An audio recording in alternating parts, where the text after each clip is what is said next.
Hey everyone, welcome back to the channel. If you're new, welcome to Leisure Gaming. I am Leisure, and sprites are here, and they have invaded every deck possible from Live Twins to Cyber Dragons and even Plunder Patrol.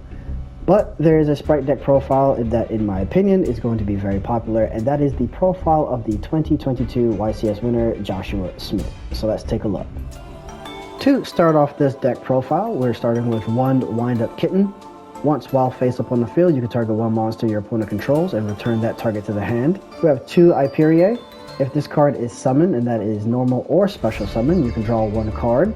We have one Cap Shell. You can use one of the following effects once per turn. If this card is tributed, or if this card is used as a material for fusion, synchro, or link summon, or if this card is detached from an XE monster to activate a monster's effect, you can draw one card. Next up are three Spright Blues, and all the sprites have the same first part of the effect, where if you control a level or rank 2 monster, you can special summon this card from your hand.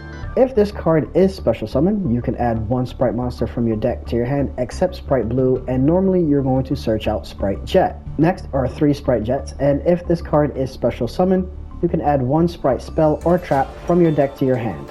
Next up is one Spright Red. When your opponent activates a monster effect, you can tribute one other level, rank, link 2 monster, negate that effect. Then if you tributed a rank or link 2 monster to activate this effect, you can destroy that monster. Spright Carrot is pretty much the same as Spright Red, but this time you're dealing with spells and traps. And once again, if you tribute a rank or link 2 monster to activate this effect, you can destroy that card. Next are three Lava Golems, and this is going to help clear out your opponent's field, and every time the standby phase comes around, your opponent is going to take 1000 damage. Going into the spells, we're starting off with two Triple Tactics. If your opponent has activated a monster effect during your main phase this turn, activate one of these effects, draw 2 cards, or take control of one monster your opponent controls until the end phase, or look at your opponent's hand and choose one card from it to shuffle into the deck. We have three Runick Fountains. You can activate Runick Quick Play spells from your hand during your opponent's turn. Once per turn, if you activate a Runick Quick Play spell, you can target up to 3 Runick spells in your graveyard and place them on the bottom of your deck in any order, then draw the same number of cards.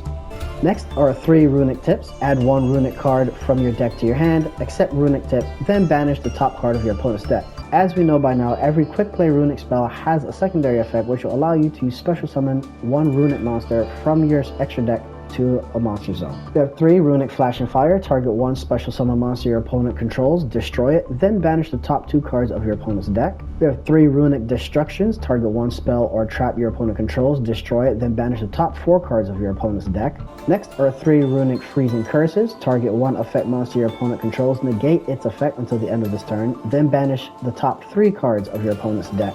Three Runick Slumbers. Target one face-up monster on the field. The next time that monster will be destroyed by battle or card effect this turn, it is not destroyed. Also, it cannot attack this turn. Then, after applying the effect, banish the top 3 cards of your opponent's deck. One Runick Smiting Storm. Banish cards from the top of your opponent's deck up to the number of cards they control. One Runick Dispelling. If your opponent adds a card or cards from their deck to their hand, except during the draw phase, discard one random card from their hand, then banish the top 2 cards. Next are two Spright Starters, where you can special summon one Spright monster from your deck, but lose life points equal to its original attack, also for the rest of this turn.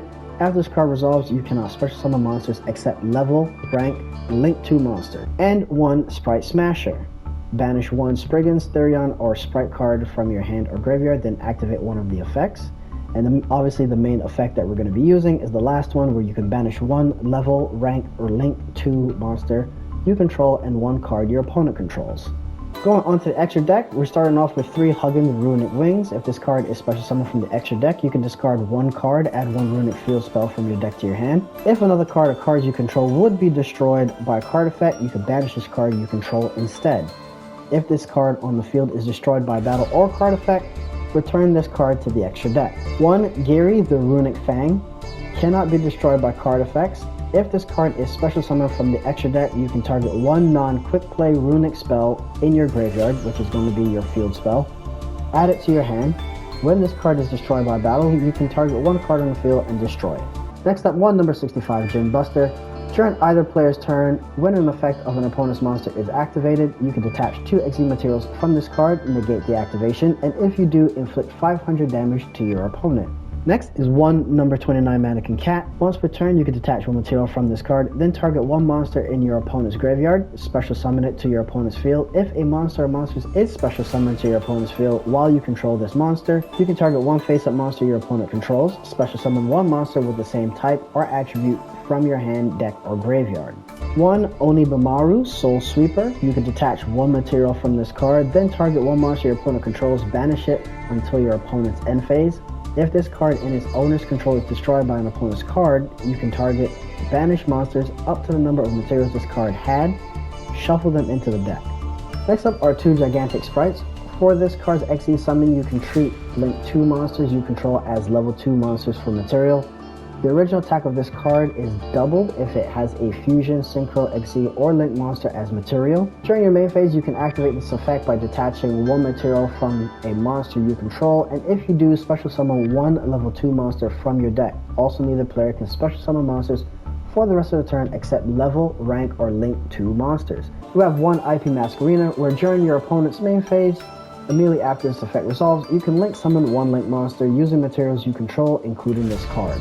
We have one Dark the Dark Charmer. You can target one dark monster in your opponent's graveyard and special summon it to a zone this card points to. If this link summon card is destroyed by battle or is destroyed by an opponent's card effect while in its owner's monster zone, you can add one dark monster with 1500 or less defense from your deck to your hand. Next up are two Spright Elves. Your opponent cannot target monsters this card points to with card effects. During the main phase, you can target one level 2 monster in your graveyard, or if your opponent controls a monster, you can target one rank or link 2 monster instead. We have one Nightmare Unicorn, which will bounce your opponent's cards back into the deck, and one Underworld Goddess of the Closed World. You can also use one monster your opponent controls as material to link summon this card. If this card is link summoned, you can negate the effects of all face-up monsters your opponent currently controls. This link summon card is unaffected by your opponent's activated effects unless they target this card. Once per turn, when your opponent activates a card or effect that special summons a monster from the graveyard, you get to negate that activation. Using IP Masquerena's effect is going to be your main way to link into Goddess of the Closed World. So this is the deck profile that Josh Schmidt used for the YCS 2022, like I said, but there is another variant that is being used currently in Master Duel. So this is the other variant of Spright Runick that I think a lot of people are also going to use. It gets rid of the lava golems to make room for the ash blossoms. It drops your jet down from 3 to 2. And then it also includes the maxis for additional draw, and it only has one Hyperion instead. For the runic cards, it gets rid of one runic field spell, so now you're down to 2, and then it gets rid of triple tactics to make room for 2 Call by the Graves. As for the extra deck, it makes room for Crusader Avramax, and we all know that this card is really good to use. While this link summon card is on the field, your opponent cannot target this card with card effects. Also, their monsters cannot target monsters for attack except this one. Once per battle during damage calculation, if this card battles a special summon monster, you can make this card gain attack equal to that opponent's monster's attack during the damage calculation only. IP Masquerena is going to be your main way to get into Crusader Avramax. So you do have your option of either using Goddess, so that way you can clear off your opponent's field, or using Avramax so that way you can fight over their field. So that's it for the deck profiles. I hope you enjoyed, and if you did, go ahead and leave a like and subscribe. Also leave a comment below on how you're playing sprites. I would love to hear from you, and with that, I'll see you in the next one.